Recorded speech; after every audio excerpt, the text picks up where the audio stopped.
I don't need to be lucky. I don't need to be smarter than you. All I need to know is I need to do it faster than my competitors, because at the end of the day, who gets it done quicker will win.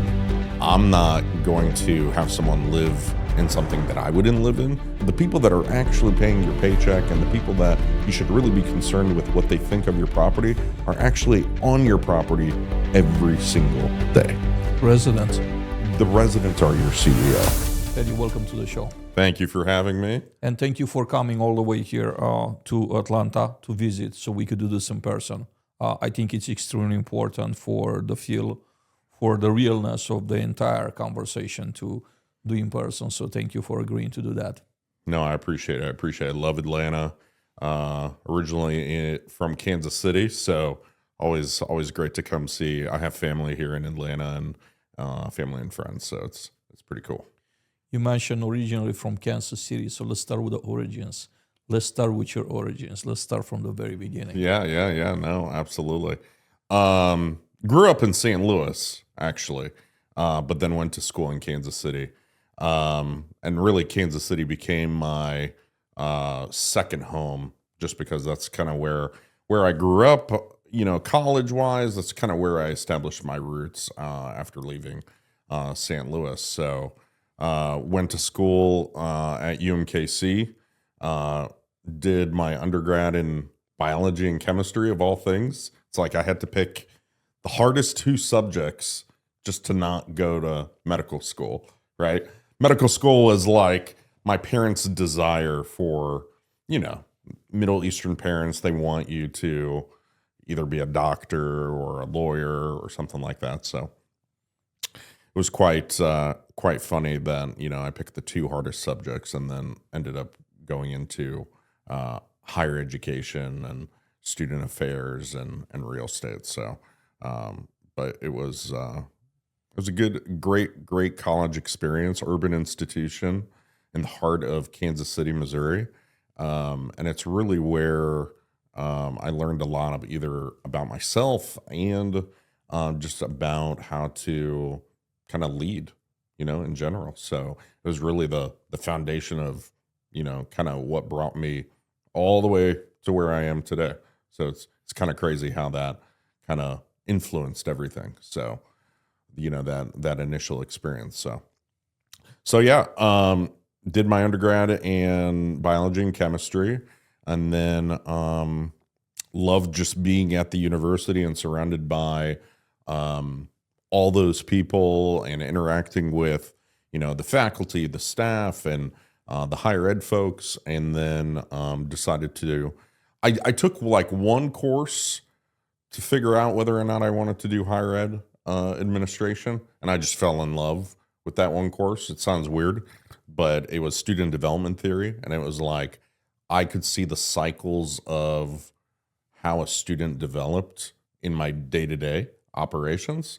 And so I thought that was a pretty cool intro into how you can influence how they get developed, right? And how a student develops through their time at a university or an institution, college, right? So I thought that was pretty interesting. And, you know, I was blessed to be able to like run the on-campus housing for a portion of the campus. And, you know, that's what got me into wanting to do my master's in student affairs. So, started managing the on-campus, but then I became a liaison to the off-campus property that was like a private-public partnership with the university. And so, you know, the interaction, they needed someone that was able to blend what the university needed and the university, you know, how the university would engage with something. Plus, they needed someone that understood how to engage with an off-campus partner, right? So they needed that liaison. And so I was good friends with the property manager at the time. We actually became really good friends, and you know, so we still stay in touch today. Believe it or not, I mean, it's crazy to think that, you know, you got 20, 25 years later, You're still interacting with these same professionals. But I had a great time, and I introduced a lot of resident experience options to this off-campus housing, and then the property manager at the time got promoted, and then they were frantically kind of uh, in like action mode, trying to figure out what are we going to do, who are we going to bring in that we feel comfortable enough, kind of engaging on the management side, right? And so, I kind of put my hat in the ring. I'll be like, hey, I'm already engaged with the property. I'd love to kind of learn more about, what I could bring on the management side, and they give me an opportunity to be the GM of this property. So it was just different because when you're on campus, they don't worry you about the financials, and it's less operations and it's more student focused, right? And so that was new for me, and I got to really take a deep dive into the financials and really what it does it mean to operate a property. And I kind of got thrown into it. I had the skill set, just not the immediate knowledge, right? And so it was a great crash course. But me being analytical and having that biology and chemistry background, it's not like, ooh, numbers scared you, right? It's like, this is interesting, and this is kind of what it takes to make a property successful. So not too much later after that, in a private public partnership, the land is owned by the university, the property is owned by the bondholders, for example. And so there came to be an option for the university to purchase the property, and they exercised that option. And so that meant whether or not, what was the next step for Teddy, right? Do I stay at the property, or do I, try to venture off to another city, a different market, and try to use the skill set that I had gained to kind of spread my wings in a different capacity, right? And so I decided to kind of stay with the property management company, and I transitioned over to Bloomington, Indiana as the next market. Very traditional higher education college scene. It's Bloomington. I mean, probably one of the biggest party schools in the U.S. So, but this carried a different style.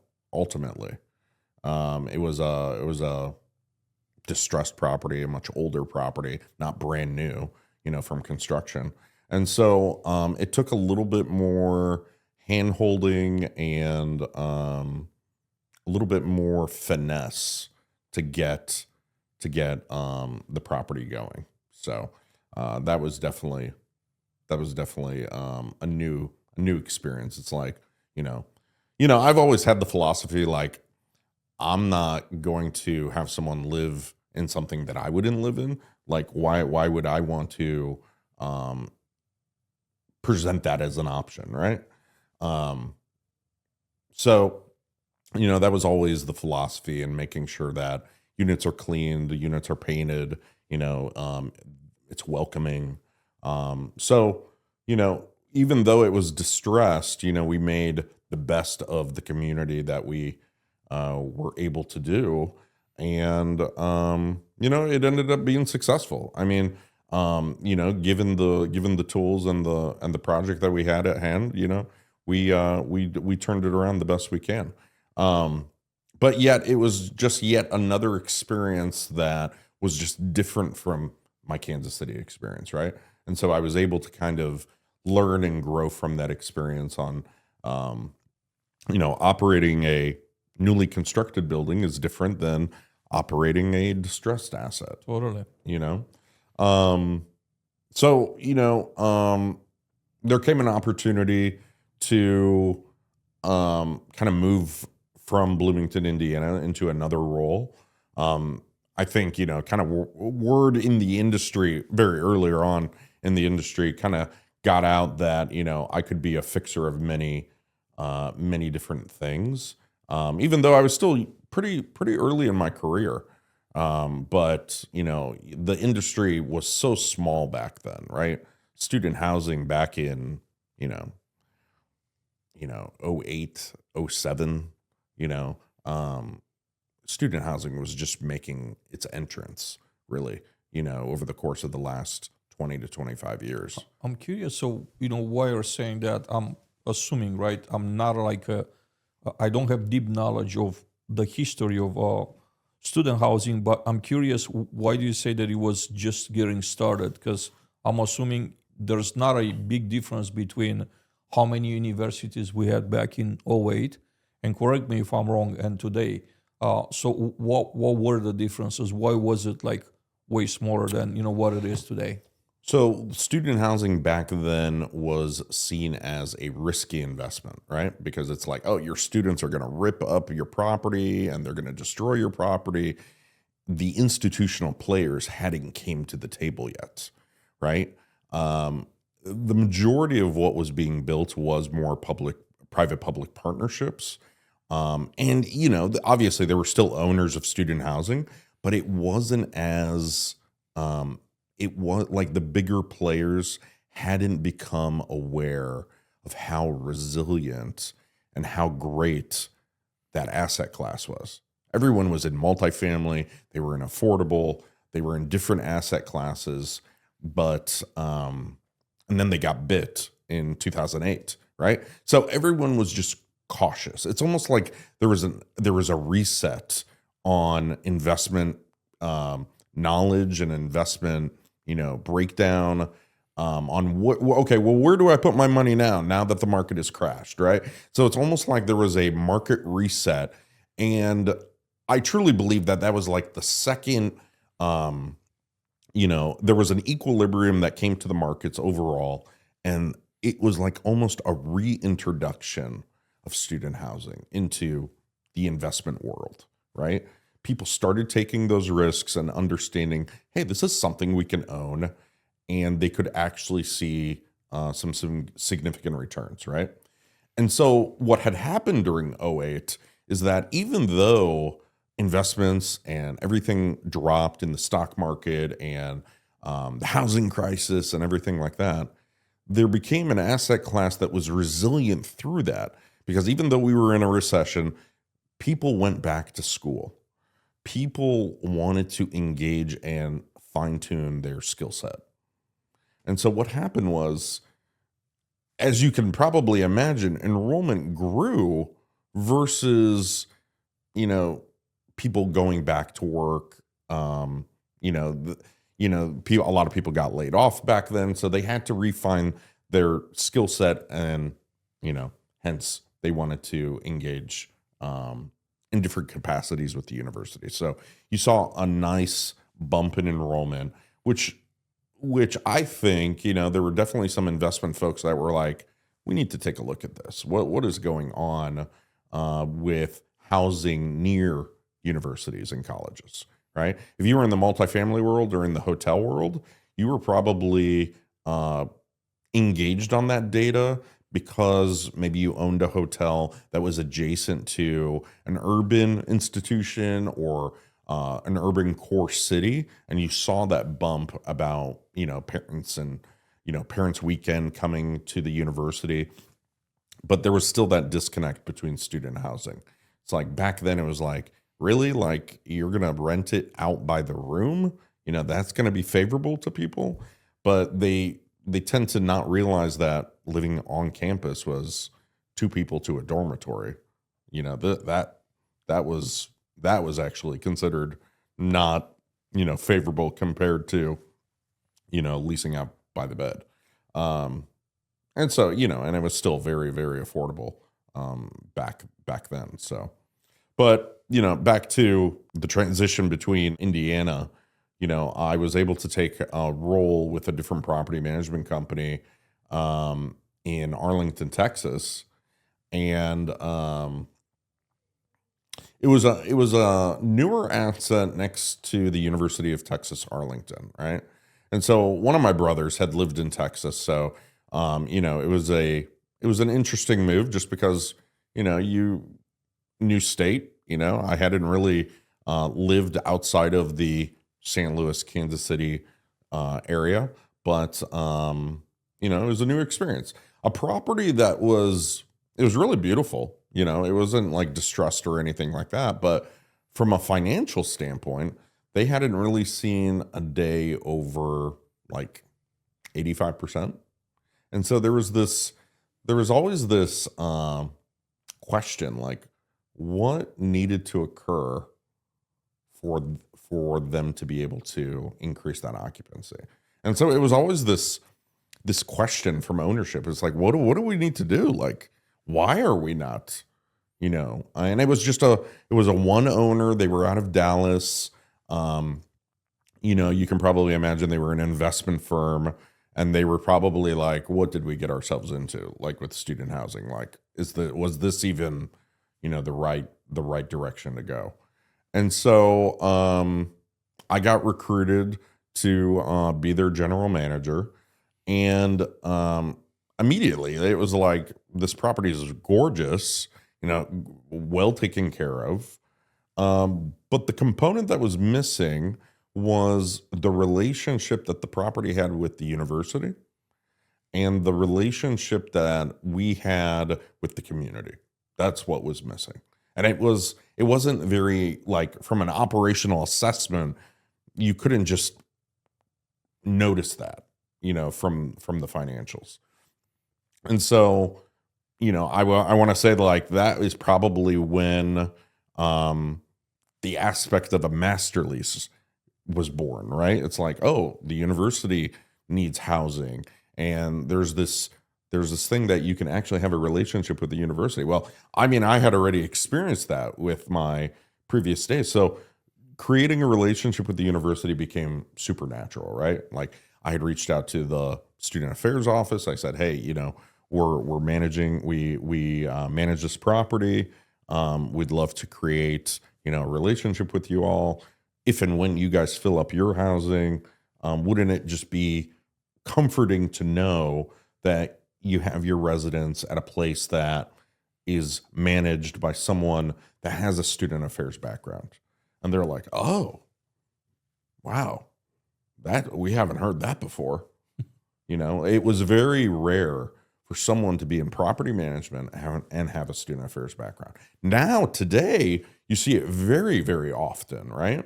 And we'll get into it, but, at my previous role with Campus Life and Style, the CEO was an RA back in the day. So you started seeing this progression of professionals being on the on-campus side, transitioning to privatized student housing, purpose-built student housing. And so, you could see the light bulbs turning on with the university, and immediately that wall of resistance coming down. And they were like, okay, there's some comfort. It's almost like, when you meet someone of your own nationality, or you meet someone that speaks your language, or someone that lives in your city, it's that immediate bond that you create. And that's what happens when you meet another student affairs professional, right? Finding your tribe. Hmm? They say finding your tribe. Finding your tribe, yeah. Yeah. I'm curious, when you made those decisions not to become a doctor, what did your parents say about that? How did they take it? Obviously, like you said, it's kind of a tradition type of thing, based on, where they came from, to see you as becoming a doctor. Like, that's the definition of success, one of the few that are, like, embraced by many with that type of heritage. And I'm curious, how did they react to that? Yeah, there were, they saw it as a supplement to what I was already doing at the university initially. It's like, oh, well, while you study, you could do this because it's helping pay for your housing, or you're getting a discount on your master's degree because you work for the university. So it was deemed appropriate until I was like, I think I'm actually just going to do this, right? And believe it or not, I mean, I went all the way to taking the MCATs and, the medical school exams. And it's just, there was a disconnect, right? I didn't feel passionate about that. And I just expressed that to them, right? And so my oldest brother, he was in law school, or he had finished law school. And my middle brother, he was on the engineering track. And so it just like, there was this preconceived notion that I should just be a doctor, right? It's like, oh, we got a lawyer, we got an engineer, we get. So you got to close the circle. Yeah. They thought I was going to close the circle, but really what ended up happening is, I was just honest with them, and I was just like, this is not what I want to do, And I think at that point they had exhausted all of those conversations. Like, they had heard that so many different times from me that I wasn't going to be happy doing that. And I would like throw out statistics, like, I don't know, even if they were accurate at the time, but I was just like, do you know how much malpractice insurance is these days? It's just like, trying to make a case for something that I didn't even really want to do, right? But I'm grateful for the fact that that's the direction that I went, because it really did give me skills that I otherwise would have not had if I had pursued, a passion in photography, right? Which I have, but I don't think it would have been able to give me the same analytical background that would have established like a chemistry background, right? And I think that analytical focus really contributes to the financial focus that I'm able to bring to the table these days, right? So yeah, I mean, I think it was a hard pill for them to swallow, but at the end of the day, I think it ended up being, it is what it is. It's like, I'm not going to be a doctor, so. I'm curious, when you were very little, very young, Mm-hmm. what did you dream of becoming when you grew up? Oh, wow. There was always a passion to be, the traditional, like, hey, I want to be a firefighter when I grew up, or I want to, I want to be a police officer. Like when you're growing up as a young boy, you see these heroes of on TV and in your community, and you're like, man, that would be pretty awesome to be that. And but ultimately, Dad was on the insurance side and he was on the real estate side, right? He had some rentals on the side, and so I was able to kind of see that firsthand. And I saw that, that was fun and engaging for him. So I always put that in the back of my mind, that was something that was it probably was influential, but I hadn't acted on it till I was able to try to blend it with something else, right? So I think it was an interest of mine. I just hadn't really pursued it yet. But ultimately, I think it was, something service-oriented, blended really well. So, When you think of your career path versus how the industry operates today, generally speaking, what can we as an industry do better to kind of like map out a career path for people so they don't just come to work for us within the industry by accident or by happenstance, that it's more of a, how would I say, conscientious decision, a choice between student housing, multifamily, and else, whatever else might be there, like other industries. What can we as an industry do better to appeal to those that maybe don't even know that we're an industry?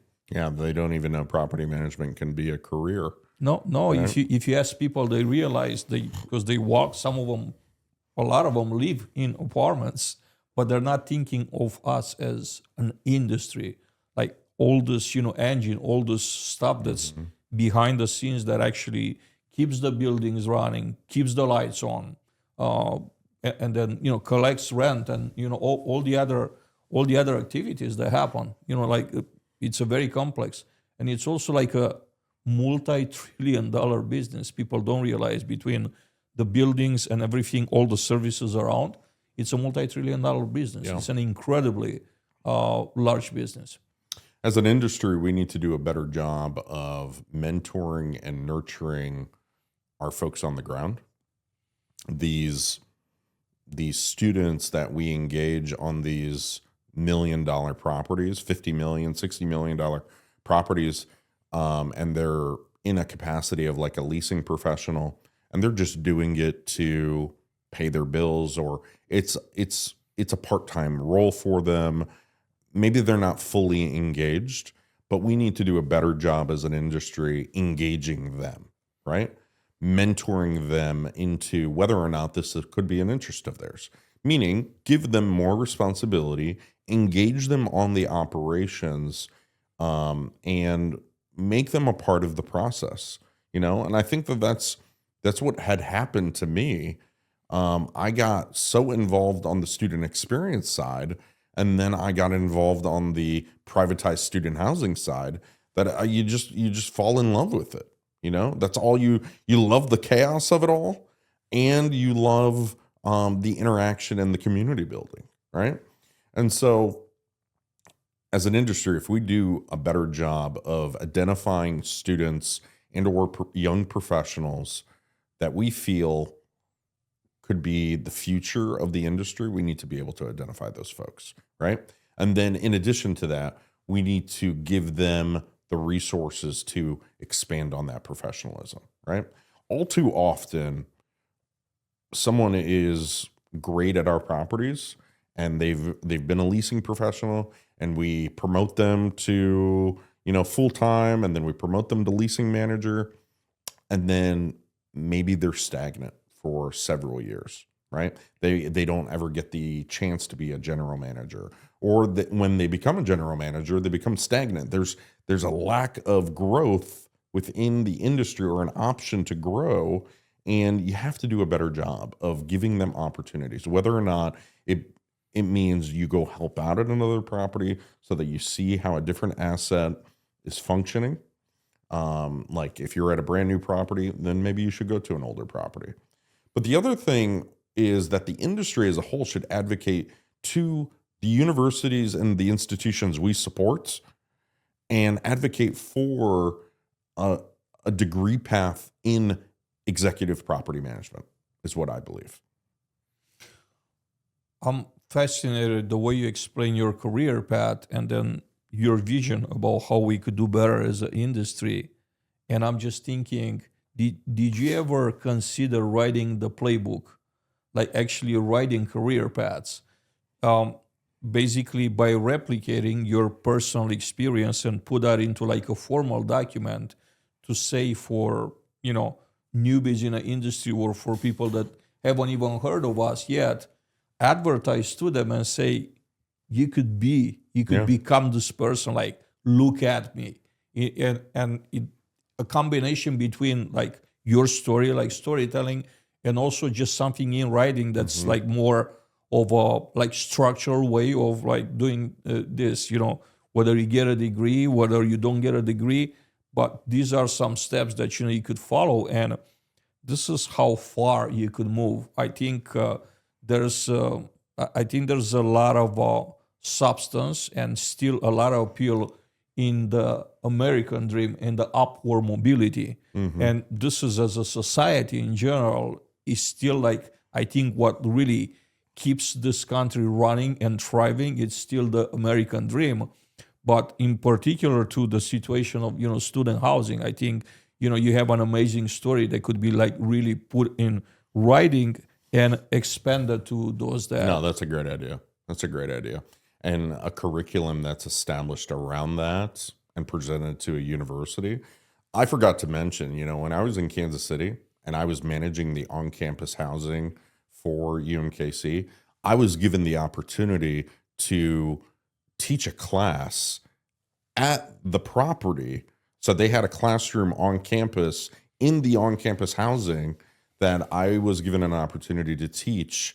These students that lived in the building would come down and learn about student development and student affairs and, higher ed. And I felt like that was the possible catalyst to getting people engaged. So I thought that that was an interesting aspect. Can you imagine maybe the student housing of the future has classrooms in the place that you live, off campus?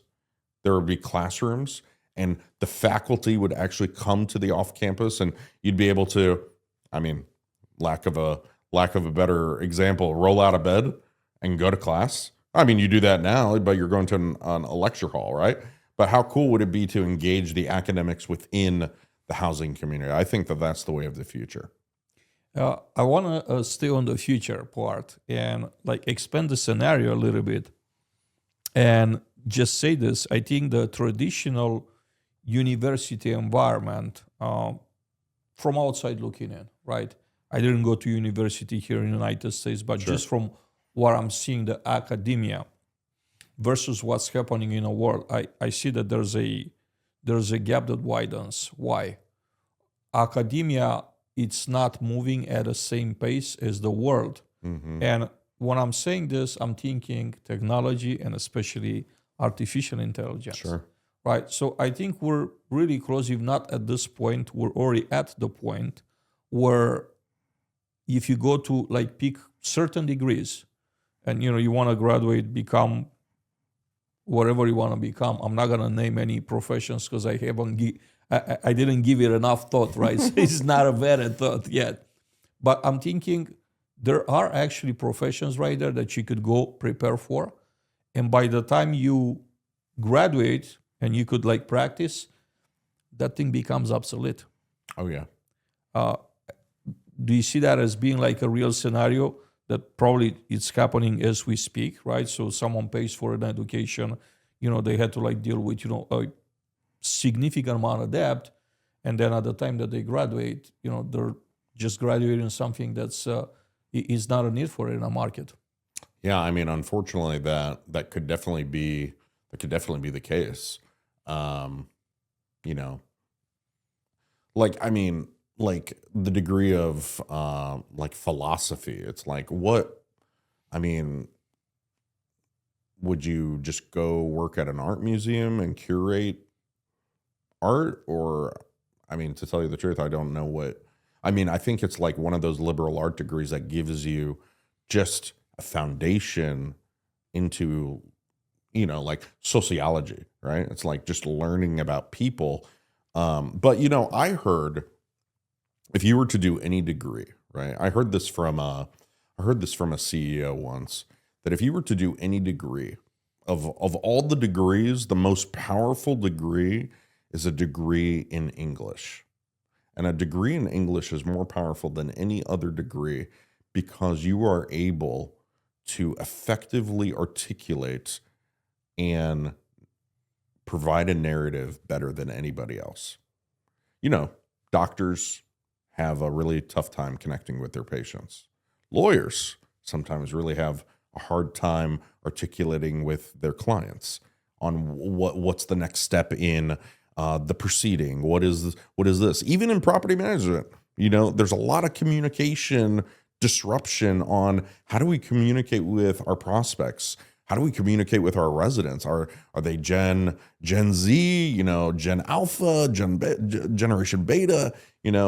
There's so many different communication levels that are going to be different. But this is what I've heard. A degree in English gives you the most latitude and the most skill set in understanding just how to provide the best communication skills. That's what I've heard. That's a fascinating thought. So previously, you would have thought maybe English would have been a dead degree, right? But I would argue to say that English is turning into a degree called operational promptness, in which how do you ask AI? What AI spits out is only as good as the question that you ask. It's only as good as the prompt. So I would say probably an English person that's mastered of that degree probably knows how to articulate and ask the right prompt. And I was speaking with an owner just a couple weeks ago, and he told me, hey, you know, there's a degree at one of the Ivy Leagues offers it, operational promptness. And I was just like, really? And it's like on how to ask AI specifically to get the most effective answer from it. I was just like, that's interesting. And I know there's definitely online degrees that do the same thing.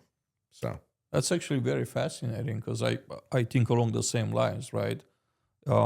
It's not the person it's not going to be the AI that's going to put us out of business. Is a person that actually knows how to use AI. And I think a very valuable skill in today's environment is how to do prompts, how to direct AI to give you the answers, the responses that you want to get, the final results. And I'm seeing a lot of folks that have a challenge with AI saying that, well, it's not that evolved, it's not that great, generally speaking, right? Mm-hmm. As I'm asking questions and I go deeper into like, why isn't that evolved? It's like, well, I told him to do so and so. And he came up with this, nonsense type of situation. And I'm thinking, well, you should have kept asking questions, like redefine your question. And it'll get you to places that you'll probably find like very interesting, very fascinating. And then, Yeah. And it really hit really close to home because my oldest brother did a degree in philosophy, journalism, and English. So it was like, man, if you needed someone to proofread something, that was the person you went to, right? And he would mark it up, and even to today, I send him something. I was like, hey, can you proofread this? Can you read and just make sure it makes sense? And he's like, yeah, and he'll provide his comments, and and he just passed the bar exam for California, probably one of the most difficult bar exams in the entire country. So kudos to him. But it takes a lot of skill set to do something like that. well, huge accomplishment for Yeah, sure. huge accomplishment. So back to like the timeline. So I was in Arlington, Texas. It was a unique situation. Good property, not good leasing. So the opposite of the other two assets, right? And so, Kansas City was a brand new property. We got it leased up. Indiana was a distressed property. We got to get it leased up. So this was a new change. But the difference also with this property was even though I worked for a management company, I had a direct line to the ownership, right? The owner would call me up directly and be like, hey, how's it going? What do you need?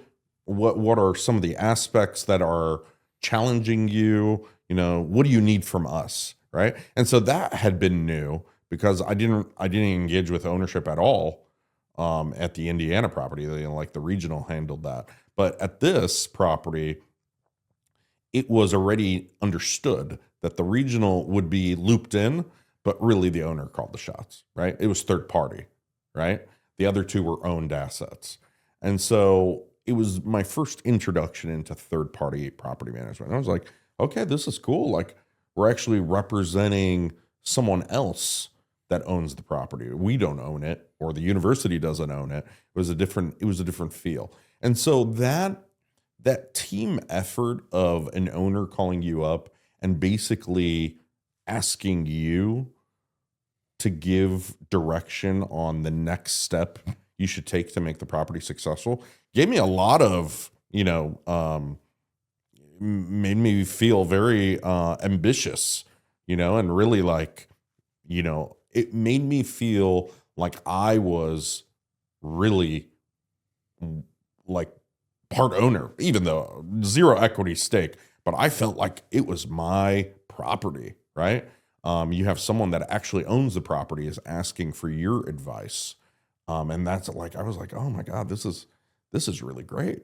This sort of like a pseudo consulting is really nice, you know. So that relationship that I had with that owner was really eye opening to understanding that relationship actually can signify whether or not an asset is successful or not. Because you can try to do everything, but if you don't know the investment life cycle of the owner, you don't know if they're going to sell it, you don't know if they're going to hold on to it for 5-10 years, you don't know how to strategically be either aggressive or conservative from the next steps you're taking, right? And so I think I really valued that relationship, and he was able to give us the tools necessary to get the property up to 100%. First time ever that the asset had seen 100%. And it was like, I think I got more excited that he was excited because it was like seeing that transformation was, just eye-opening for him. He's like, wow, And so needless to say, it put him in a position to sell the property to the university. It's almost like you work your way out of a job, but that's kind of what happens in property management. And so he wanted to sell the property to the university, and that was exciting for him, right? So that I stayed with that property management company. They said, okay, are you ready for your next kind of job? Are you ready for your next challenge? And so it took me to Morgantown, West Virginia, right? Completely different than any other market that I've been in, right? More East Coast, more traditional, like Big Ten school, West Virginia University, very big, football program. Not that Bloomington didn't, but, it's just different, much bigger university. Also a distressed property, but a much bigger distressed property, almost 1,000 beds. And so, the other assets were 300-400 beds, 400 beds here. And so it was really the first time I was just like, this is like a little town, a little village. It's like you actually have, you could be like the mayor of this little community, right? And so what I figured out there was I had to surround my people with people and staff that had the same mindset to committing and being loyal to the project at hand, right? There were people that were retained as a result of the new management coming in, and they were like an infection on the rest of the staff, right? If they were negative, then that negativity spread throughout the remainder of the staff, and it just wasn't conducive to the goals of the property, right? And so you had to do something about that, right? And so typically on a management takeover, you retain everybody, and then you kind of work with the staff there. And, typically when new management comes in, the expectations go up in regards to the workload. They were maybe not used to working that much, but that's the point. And so we definitely needed to make some transitions in regards to the staff to ensure that,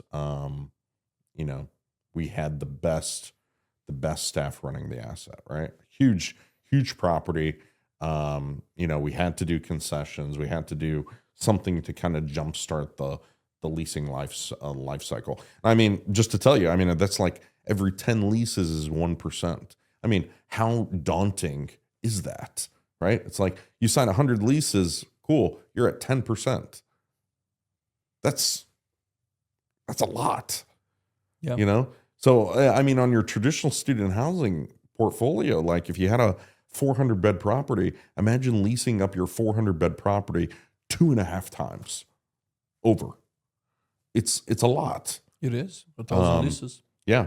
So, needless to say, and sometimes, when you lease up a property that size, the calculation is like you need X amount of applications to come in, and your closing ratio, if your closing ratio is 50%, if you're closing on 50% of the applications that are coming in, you're doing good.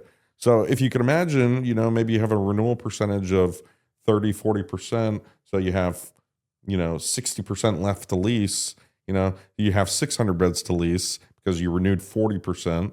But still, if you're only closing on half of your traffic, it's 1,200 pieces of traffic that need to walk in through your door.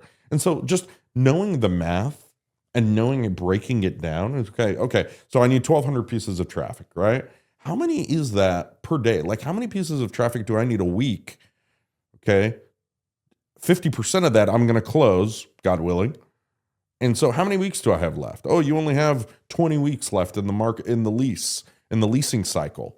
Okay, well, how many? And so you break it down and it's like, this is how many leases I need per week. And if you're not firing on all of those cylinders, you need to change something. You're not going to make it. And so when people are like, oh, we're at 65% and it's the end of May or the end of June, I was like, do you realize that there's only 8 weeks left?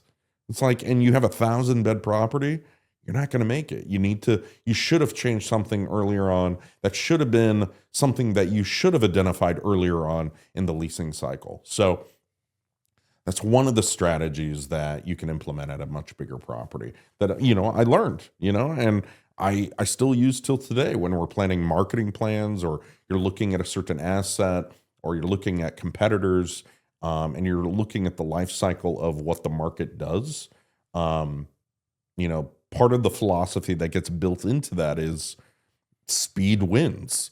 And if, I don't need to be lucky, I don't need to be smarter than you. All I need to know is I need to do it faster than my competitors, because at the end of the day, who gets to the prospect, who gets it done quicker, will win at the end of the day. So needless to say, we did a great job in West Virginia. I didn't really, no offense to anybody, I just didn't really connect with West Virginia. And I wanted, I was looking to kind of take the next role and really expand. I had been a general manager for now, what had seemed like several years. And so I was like, what is beyond a general manager, right?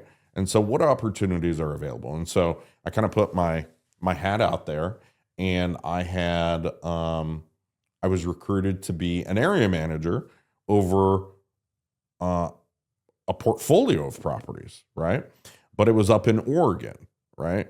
And so at the time, my father had been in a really severe accident, and his life expectancy was probably more limited than what was probably probably how long he was going to live, right?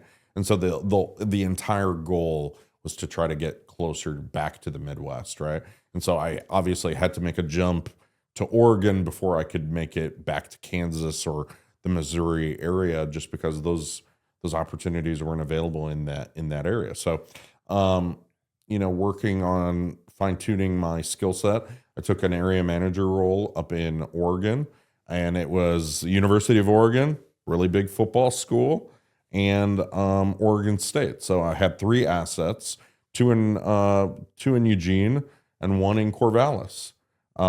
New area, but Portland, Oregon was just a couple hours north, and it reminded me very much of Kansas City.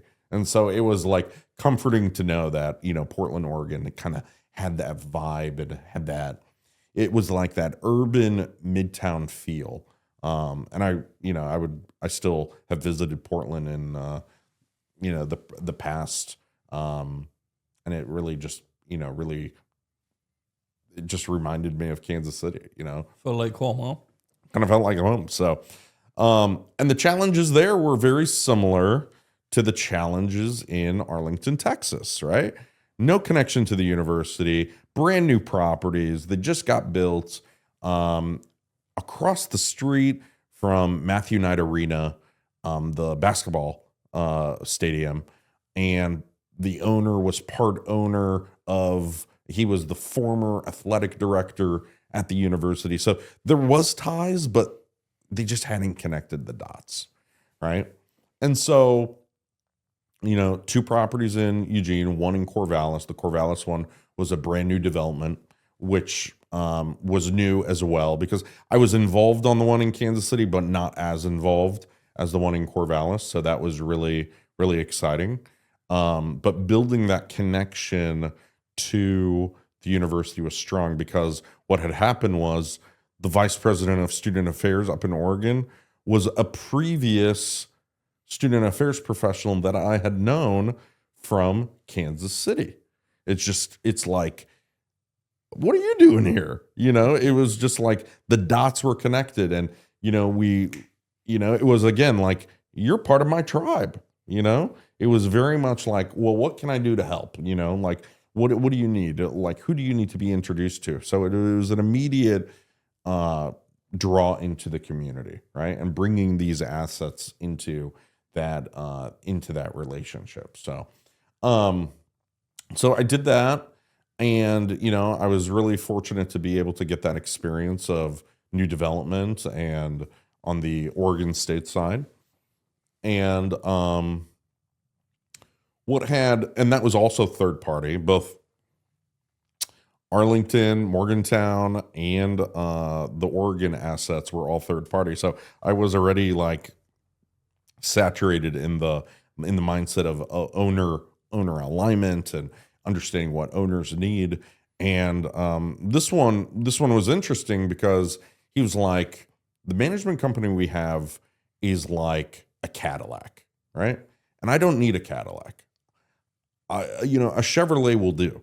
Like, I don't need to be spending X amount of dollars to get the same operational results. But then, even at the same operational result, I feel like I'm getting nickel and dimed X, Y, and Z, right? And so he felt like bringing in a more local operator with more of a hands-on approach, and more boutique style would benefit his assets more. Can't say I would disagree, because it's like, what am I paying for? I'm paying for, all of these bells and whistles when all I need was 4 wheels to get from point A to point B, right? That's how he saw it, right? And so that left me, management shifted, and I was just like, oh my God, what am I going to do? And I remember, and I still talk to this owner till today. And he said, oh, Teddy, you're going to be fine. You're going to land on your feet. You're going to, whoever picks you up is going to be so lucky to have you. I wouldn't worry about it.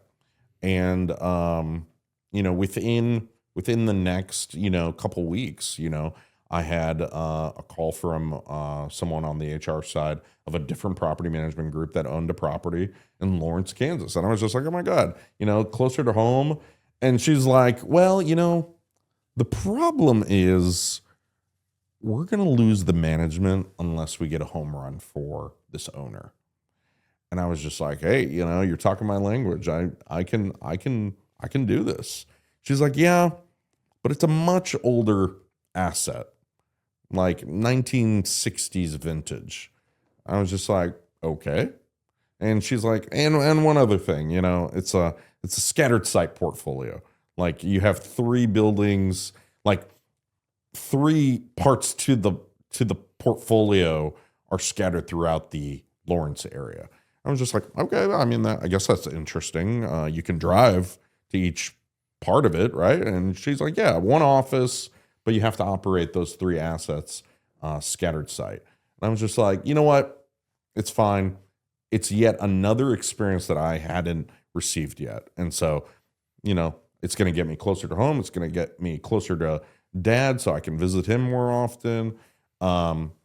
So she's like, we really need a home run for this owner, or it's not going to be good. We're going to lose the management, because currently we're at, 70% or whatever it was. And the owner currently has concessions of 50% off per month. I was just like, and that's still not getting the job done. I was just like, what is going on? Like, is it really that bad? So, they thought I wasn't going to take the role. So they flew me down to interview the property, like take a look at the property. And they thought that was, hey, he either likes it or he doesn't, like we'll know which direction to go. And I was just like, I was already bought in, like, it's a challenge and I can take on a challenge. And, I think it'd be good for, just really engaging and, I was up to the challenge ultimately, And so I ended up taking that role, and I was at that property from 2014 through COVID, right? And in the first year of me being at the asset, we got it all the way up to like 98%. Again, the first time that asset has ever seen, it was like old vintage, leaks, you name it. Like it had every maintenance issue you could possibly ever think of. And the catalyst behind that 98%, the secret sauce was in part the community that you built, the staff and the talent that I recruited to be a part of that office, plus me treating the residents as if they were my boss. They were the CEOs of that property. And, you'd have some pretty wild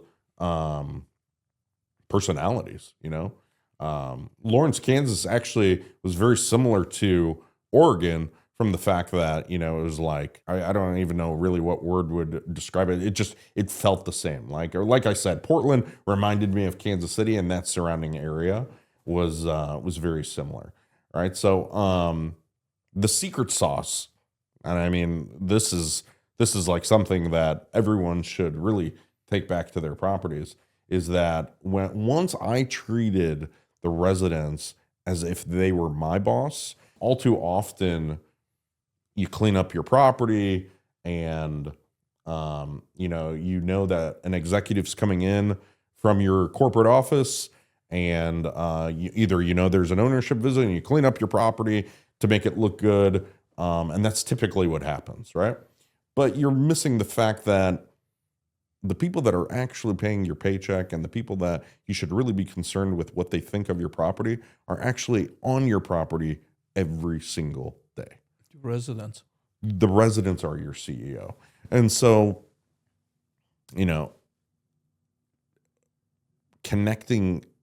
providing that disconnect and fixing that disconnect was ultimately what we did. And you have to do it in you don't want to be so non-sincere. It's like, oh, well, of course. I mean, you're my boss, you have to be sincere, and it has to be from a respect level, that you're entertaining the aspect of it. Like prior to the Teddy administration, people would not want to engage with the office. They didn't, because they had so many issues from a maintenance standpoint or from just a communication standpoint, right?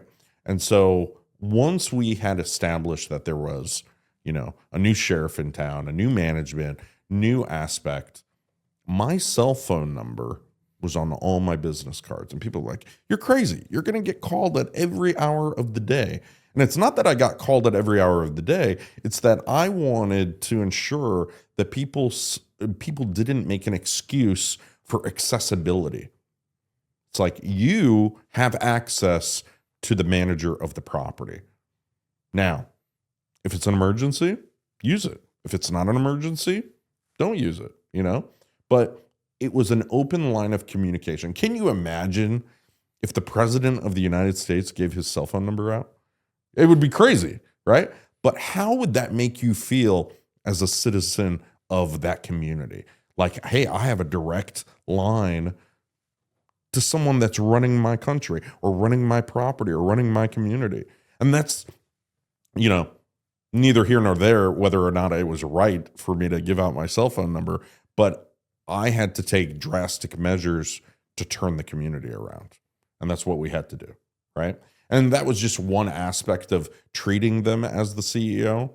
But there were also other aspects of just going above and beyond on resident programming, on just inundating them with cool things that we could do at the property, right? We would do, different events at different properties because it was scattered site. So there would be different properties that would feel kind of left out if you didn't do a resident event at their location. And so, like I said, the secret sauce was really just treating them through every resident interaction as if they were your immediate supervisor. A lot to unpack here, but I do want to start with, you mentioned mentors and mentoring others, getting to the next level. I'm curious about your mentors. Who were they in personal life and also in your professional life? Who are the people that stand out the most, that made the most positive difference in your life?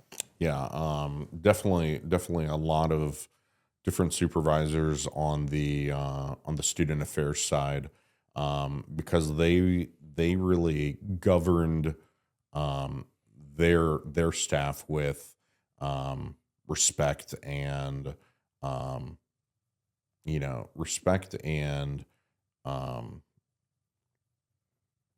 really allowing us to voice our opinion and taking our opinion to heart. They were looking for direction, but they also wanted us to be involved in the decision making. But yeah, those mentors really contributed to my growth, and just being able to have access to them as if I was giving access to the people that I represented, right, and the people that wanted to get things done at my property, right? But really, if the takeaway was, and in all of those relationships of the folks that I looked up to, they just had relentless hustle and relentless passion for what they did.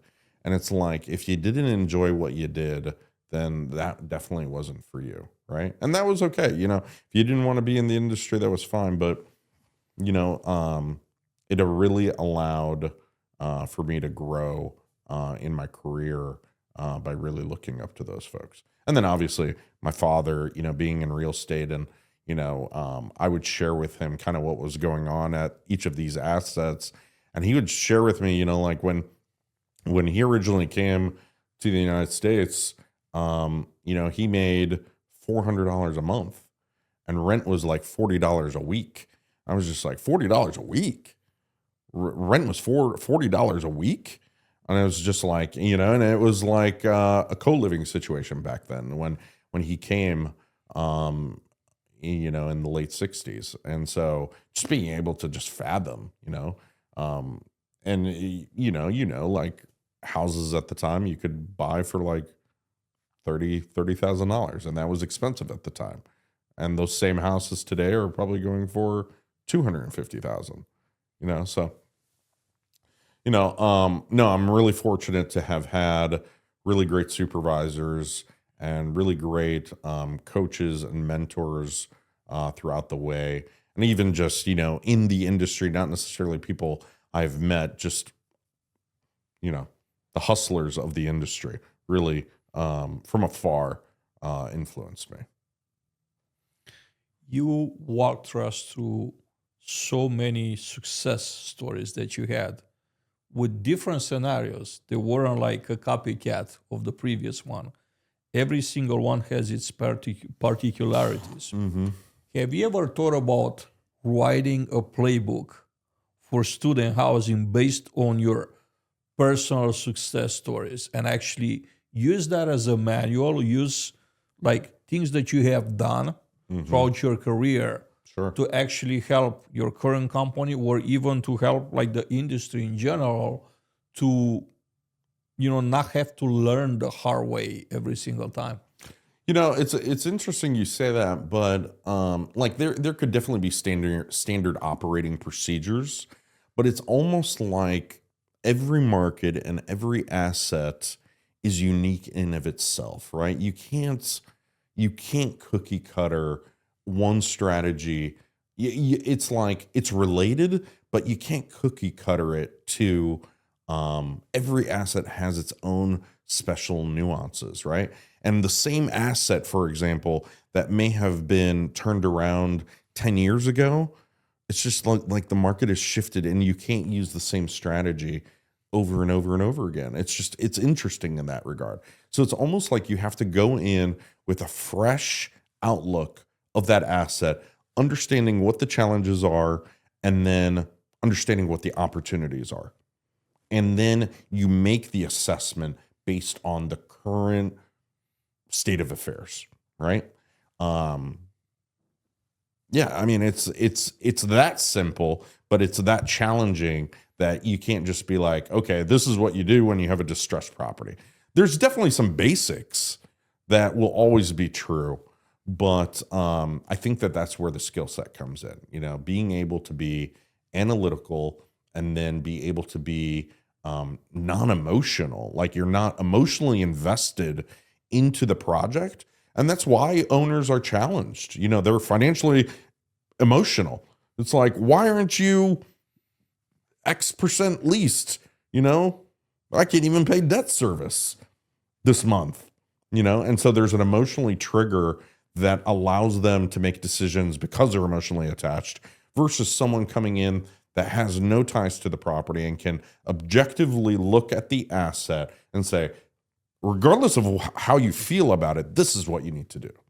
And that was really the special aspect that I was able to contribute, because in each of the situations, it's not like I had this preconceived notion. I was coming into the market brand new, didn't know anything about the market, but I was still able to be successful because ownership gave me that latitude, and I was able to advise them that, you know, I need X, Y, and Z to get to the promised land.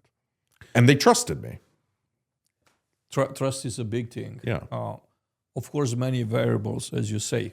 Every asset is different. Every market is different. But then you said that, you know, there's the basics. So how about the things that are actually common? Like, what are Teddy's rules?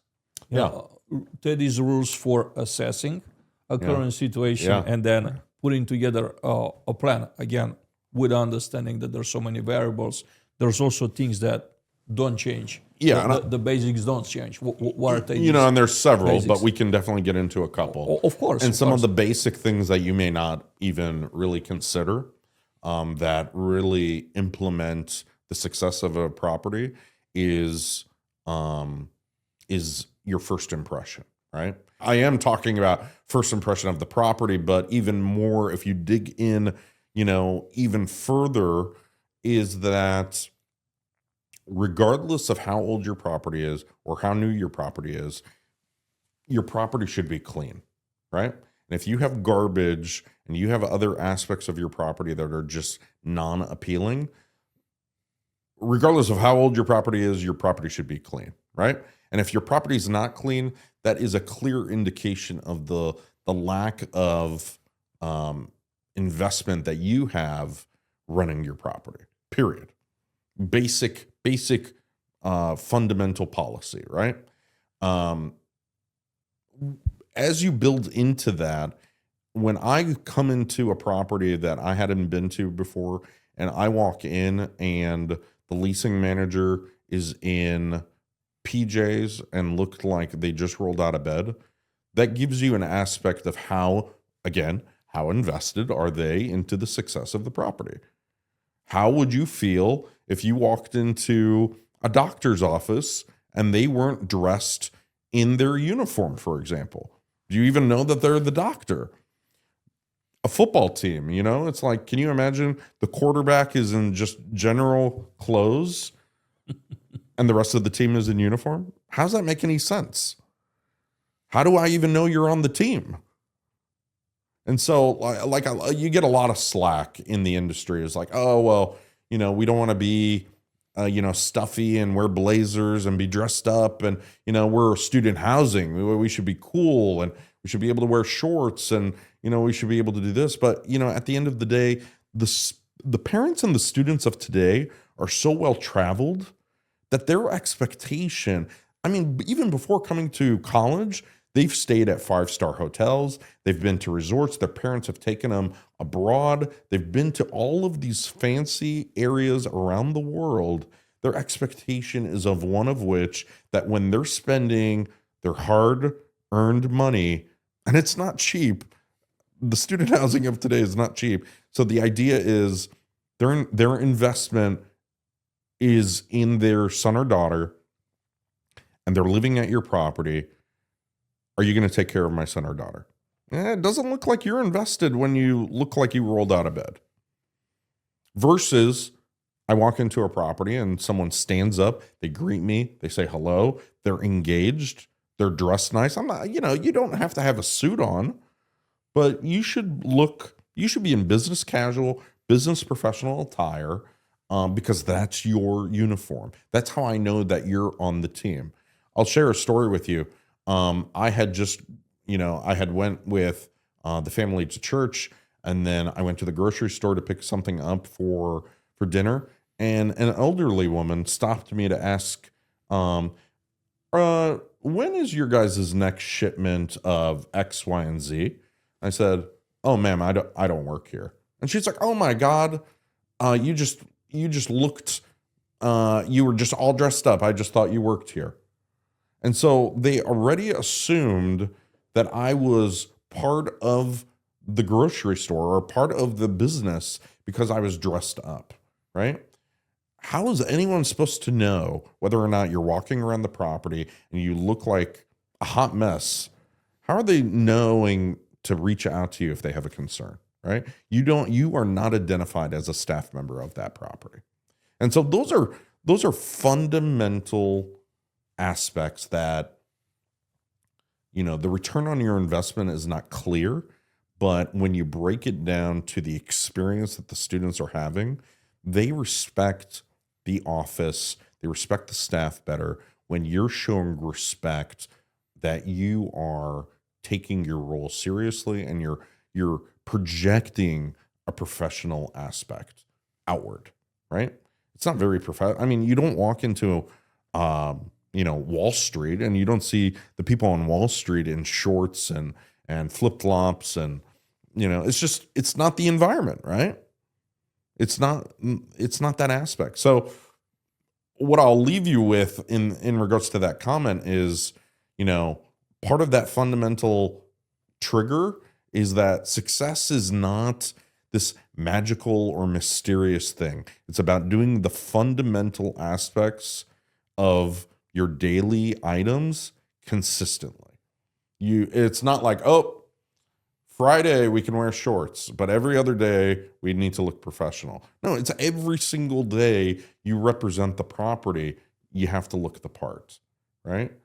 And so that's the secret sauce. I mean, those are the aspects that are going to be consistent. Every property is going to be different, but those are the consistent things that are the catalyst to getting to the next step of the success of each property. And sometimes those are the hardest things to do because you don't have the buy-in. Teddy, what is a particular story from your past that people are typically surprised to hear about you, that maybe, the way they know you, this is kind of like, I will say different than who you are on a daily basis, maybe, to them? Yeah, I think most people would be surprised to hear that, I love community service. And there was an opportunity when I was in college to go down to the 9th Ward in New Orleans during Hurricane Katrina and really help out with the cleanup in Louisiana. It was as part of the student organization that had been at the university, and it was just it was a group of us. But really, what had transpired was, and what I took away from it was, leadership starts with service. you know, and the folks that had just lost their home, were so grateful for the fact that we were gutting out these houses and that we had provided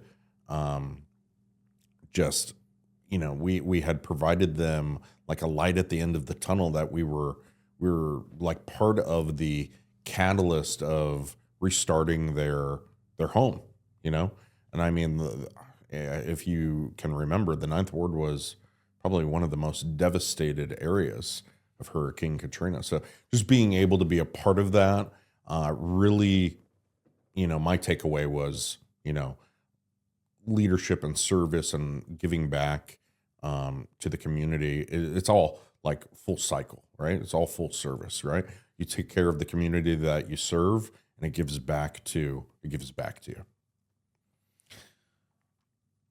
Delivering hope, it's a big deal. Oh yeah. And then people might not realize something that could be perceived by you as a small thing. Like I'm thinking, I'm imagining, right? Probably you didn't think too much. You're like, this is something that I gotta do, right? And you just went and did it. But for them, it meant everything. Well, yeah, I took it like, oh, cool. We get to go help clean up. Like it was, we get to take a road trip, and, you're dressed up in these Tyvek suits, and you're eating MREs like you're in the military, right? And it's like, oh, this is interesting, right? And you're, because I mean, well, lack of running water, lack of food, and, the aspect of it is like there was this elderly woman that had just, broke down in tears because there was this overpouring support to help her home kind of restart, and she was living in a FEMA trailer, right? And she was just like, who are these people? Like, where did they come from? And it's like you said, it was that aspect of hope and just, being able to, provide. And I mean, it was like something that was so, it was an aspect of like being the farthest thing from being selfish, right? And it's like you expected nothing in return, and it was like just full service. And I mean, I bet that's how people feel like when they go on these mission trips abroad. They might initially think like, oh my God, it's so cool. I'm going international. I'm going to go to a different country. And it just breaks your heart at the end of the day. And you're like, oh my God, what else can I do to try to remedy, the scenario that I have in front of me? There are experiences that everyone should try. We're living mainly in a transactional world where everybody is looking for a quid pro quo. Yep. What do I get out of this? What's in it for me? Mm-hmm. I think for a moment, it's really worth for us to stop and say, how can I just help? And how can I help someone that I know that they're not in a position to ever pay me back? Correct. I love that about people when people actually do this type of stuff, because it's some of the most impactful stuff, the most impact that you could make on, another person's life. And sometimes it's not even a monetary thing. It's like literally just spending your time to be there when nobody else is. Absolutely. And you're right. I mean, that happens at the property level as well. You get someone that that walks past you, and maybe they're having a bad day, and if you know their name and you say, "Hey, Adrian, how are you doing?" Maybe they're taken back by surprise that you even know their name, and that may change the whole aspect of the mental health crisis that we have in our society today. And when I was with the university, I mean, when I was on campus, I would be responding to, mental health crisis calls, suicide, people that were on the brink of committing suicide. And that was really tough to watch and really tough to engage with them. And, there was this whole training aspect of that. And, I'm just fortunate enough that I was able to be there and talk to them, talk them off a ledge and really show them that there is value in their life. And, and my value at the time was being there for them, so it's really, there are residents several years later that had reached out to me and been like, if it wasn't for you, helping me out with this, or being understanding of my rent payment, or, just being, graceful, I don't think I would be where I am today. And I mean, that's a big deal to me. As it should be. Yeah. As it should be, because it truly is a big deal being in a position to affect someone's life. Oh, yeah, for sure. In ways that you can't even imagine. Yeah. Sometimes I'm sure that, you're learning about the stuff years later. Yeah. Yeah, for sure. I picked up on something that you just said when you described the situation with Katrina and you going to help. You said, I get to. I just wrote something 2 days ago in a moment of gratitude, which I'm trying to find and actually exercise so very often, because I think it goes a long way for everyone. It's good for your soul, it's good for your mental health, and then it helps you grow. And it's that difference between, I travel to a lot of conferences, and a lot of times there's companies organizing the conferences, having employees there to support. They don't feel like they wanted to be there, right? Mm-hmm. And at the same time, me being part of the conference, being invited, having access to be at a conference, I'm thinking, I get to be here. I'm so grateful to be here. While for them, it's probably it's just like a chore. And yeah, they're looking thinking, at the clock. I have to. Such a big difference, just this little tweak between I have to and I get to. No, absolutely. To be. Yeah, I mean, those opportunities only come once in a while. If I had passed on being able to go down there wasn't another Katrina opportunity to lend a helping hand to. And then it's an experience that's lost. How would you have ever experienced something like that in a different scenario? Yeah. Seeing this from a fortunate angle, from being fortunate angle, goes such a long way. Teddy, back to your career journey. Yeah. Fast forward to today, to the current role that you're in. Tell me a little bit about how you have transitioned into this role. What does it entail? What are your responsibility currently, and a little bit about your company too? Yeah, sure.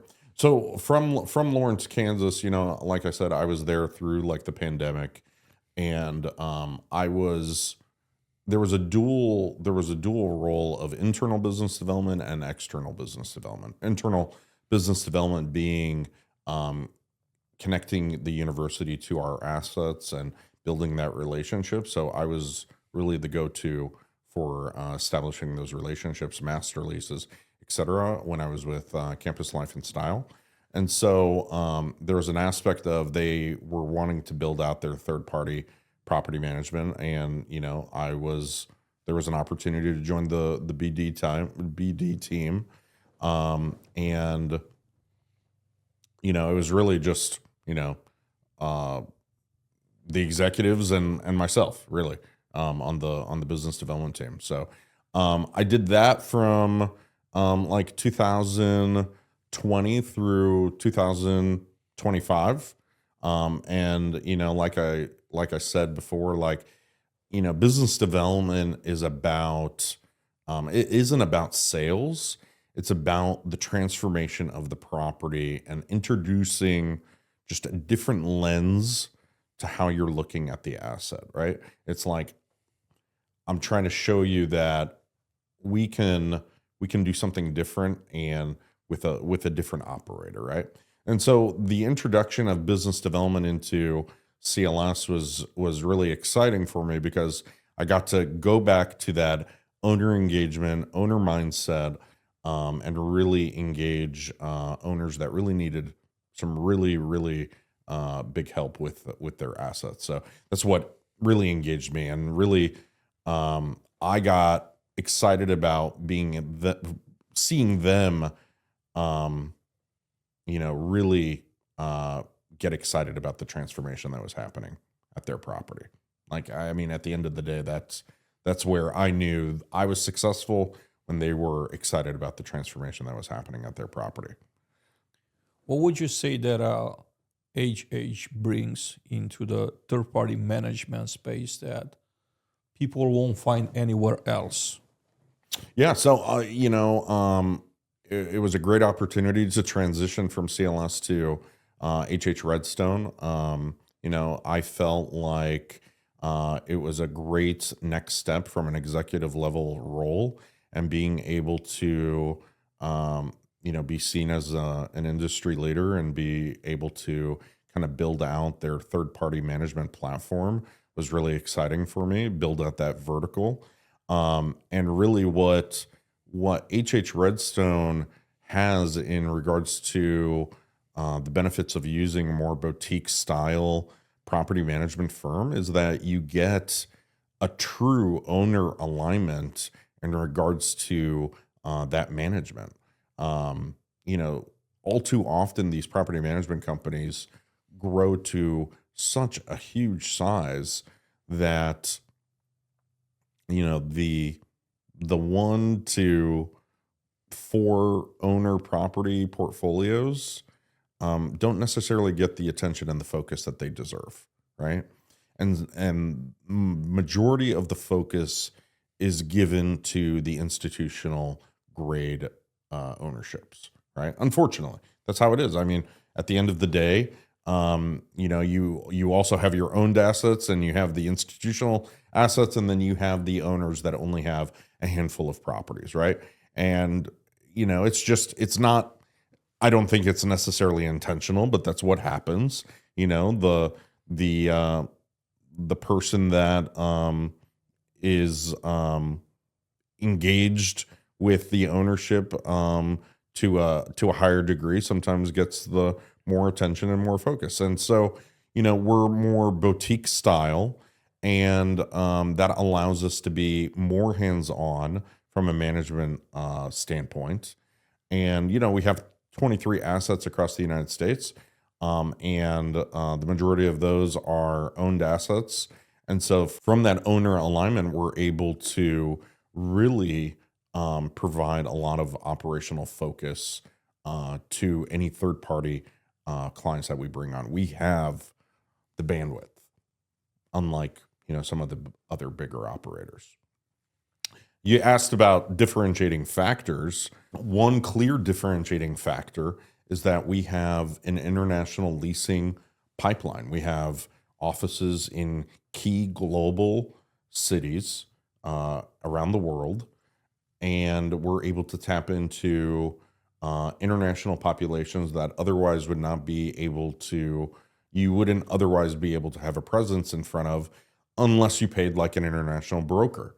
And so having that as a part of the management fee is like saving you money on your NOI.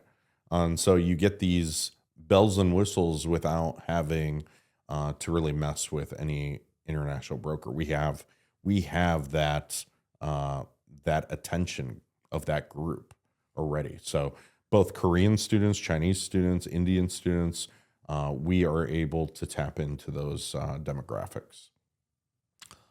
What are some things that that your clients and potential clients should know about assets, about the markets in general, and that they probably don't? What are some things that they should be aware of in a current economical environment? They should know the deal flow and the pipeline coming into that market, right? Even if it's not next year, they should know what the future holds, because then they are able to strategically say, am I going to sell this asset before 1,000 beds comes online, right? Even if it's still in the planning stage, you should be able to tee your property up for a sale if that's the direction that you want to go. All too often, it's kind of murky in understanding kind of what developments are coming to a market, but it's probably one of the most key aspects of rate setting and how aggressive to be the following year, and just understanding the market in general. What kind of product is coming into the market? Is it similar to yours, or is it different? What's the unit mix look like? And there are some creative ways in understanding what that is before it's actually published, and that's just part of the research and the hustle that you have to do. It's not going to just be given to you. You have to find out. So, What keeps your clients and potential clients up at night?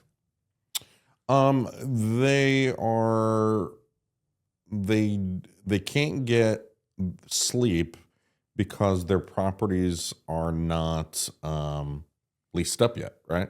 They're not gonna get sleep till move-in day, right? And so that keeps them up at night, but also what keeps them up is liability, right? Incidences that occur at the assets. If you're not confident in your property management to address concerns before they even get to that level, liability issues can be really devastating for an owner. And whether it be from a fair housing aspect, or from just you didn't take care of something and now the liability is on the owner, which it's on the property management company as well, but the owner is like ultimately responsible, right? So you have to be able to show that you're a responsible property management company that can foresee issues before they become into liability issues. Teddy, what are some things that get you excited about the future when it comes to what you do at HH and your professional career? Yeah, I mean, I'm excited that we're able to help new entrants of owners into student housing, right? They've been maybe on the multifamily side, maybe they've been on the affordable side, or maybe this is their first step into the real estate game. And I get excited that I'm able to share our insights, our knowledge, and really connect the dots for these owners, right? And really get them excited about the kind of returns that they could get for their investors. That's I mean, at the end of the day, it's that transformation from whether or not they're buying a value add asset or they're taking over a core asset, and how can they generate some additional revenue to make that asset kind of hum for the next several years. There's some really, really creative both just products and vendors out there that we would love to engage with some new owners that they may or may not know that exist. Everything from like valet trash to package lockers to off-site package receiving to an aspect of early move-in. There's so many different aspects that can contribute to a revenue generating product. So, Teddy, what are the ideal type of clients that you would like to work with? Yeah, I mean, owners that need a trusted guide, right? Owners that don't necessarily have a clear understanding of what makes a student housing property successful. But what's really interesting is that HH Redstone is operating both on the student, multifamily, and affordable side. So we have different asset classes that we can, kind of contribute knowledge to. And so obviously you're not going to run a student housing operation like you run on affordable, and vice versa, like you're going to run a market rate deal. And so being able to share those insights on what makes the asset hum is invaluable, and it's priceless to share that knowledge with the owners.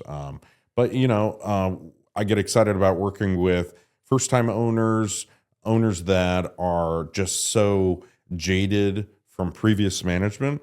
I want to help them turn the page on that negative energy that they have, and be able to show them that your asset can be successful given the fact that you have the right operator, right? And one of the aspects that we do in that regard is we are so intentional about saving expenses. We are not a group to just spend money where it doesn't need to be spent. And so you'll see that we run our properties much leaner and much more aggressive on the expense side is really the name of the game. On the multifamily side, it's a very lean operation, right? Not so much on the student side, but you have to have the multifamily aspect when you're looking the new wave of student housing. You have to be lean for you to make a significant profit. Teddy, amazing having you here today. In closing of our conversation, I want to give you the opportunity to share some final thoughts with the audience. Yeah, I really appreciate the opportunity to kind of share, about my background and kind of where we're going. We are now offering, an operational assessment free of charge on any owners or institutional owners that would like us to engage and just share our thoughts. We'll fly out to the property, we'll assess the asset, and we'll just, there's no strings attached. We will tell you our thought process on what we would do, because we're owners as well. So we have an owner's frame of mind, and that owner alignment, I think, is key. And like I said before, not being emotionally tied to the asset allows us to be very honest and transparent on what the next step should be. So the offer is that we're more than happy to come out to your asset and be able to provide you with that insight. And, even if a deal is not to be struck in today or tomorrow, we've had many relationships in which the deal actually doesn't come to fruition for several years. It's because that authenticity and that relationship is more important to us. To showing the value that we can bring is more important than, striking a deal and there not being that foundation in that relationship. So, Teddy, thanks again for being with us thank you today. so much.